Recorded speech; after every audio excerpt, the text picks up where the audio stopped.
Mas nós tivemos esse enfrentamento do governo do estado do Rio de Janeiro ao crime organizado. Estou falando de uma facção criminosa que, sim, o próprio governador quer que o governo brasileiro, que não consegue se mexer em relação a isso, mas mandou informações ao governo americano de uma atuação praticamente de um grupo terrorista, uma organização terrorista, especificamente o Comando Vermelho, mas também o PCC aqui em São Paulo, que na verdade nasceu em São Paulo, mas atua no país inteiro e até além fronteiras brasileiras. Nós estamos falando de tráfico de drogas, estamos falando de narco-estado, nós estamos falando de organizações de tráfico. Esse é um assunto muito caro a este governo e neste momento do governo Trump. Basta ver o que está sendo feito agora em relação à Venezuela. Dada a leniência do governo brasileiro com o crime, estou falando do governo federal, a fala muito clara do governo Lula de que não pretende reconhecer essas organizações, essas facções criminosas como organizações terroristas.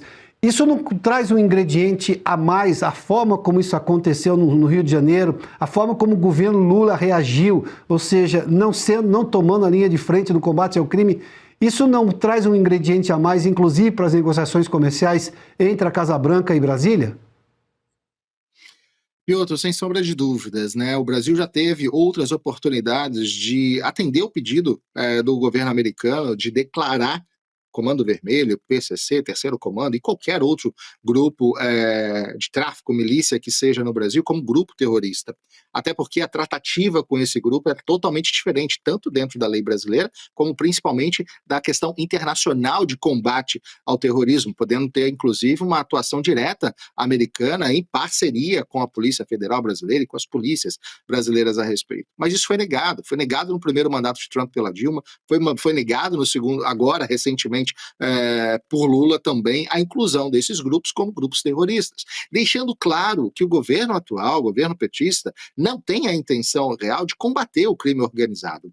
Tem os seus motivos, não vou entrar aqui nesse mérito, mas isso afeta diretamente a imagem do Brasil, não só com os Estados Unidos, mas com o mundo inteiro.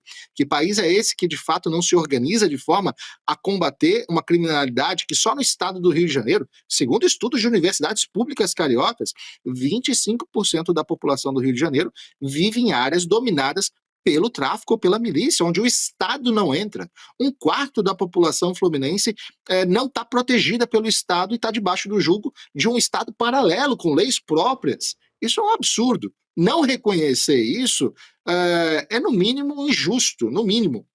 E o governo brasileiro, e o timing é preciso, né, Piotr? Uma semana antes, uma fala totalmente desastrosa do presidente Lula, para logo depois acontecer o que aconteceu no Rio de Janeiro, com apoio generalizado da população. E eu posso falar, eu sou do Rio de Janeiro, vivi anos lá, o que a gente vive, o que eu vivi no Rio de Janeiro, que os cariocas vivem lá até hoje, é um cenário que só em países de guerra se vive. Infelizmente, essa realidade. Com certeza isso afeta diretamente a visão dos Estados Unidos com essa negociação. Ainda não houve, até por conta do shutdown, nenhuma manifestação pública do governo americano, mas logo logo a gente vai ver isso entrar também na pauta.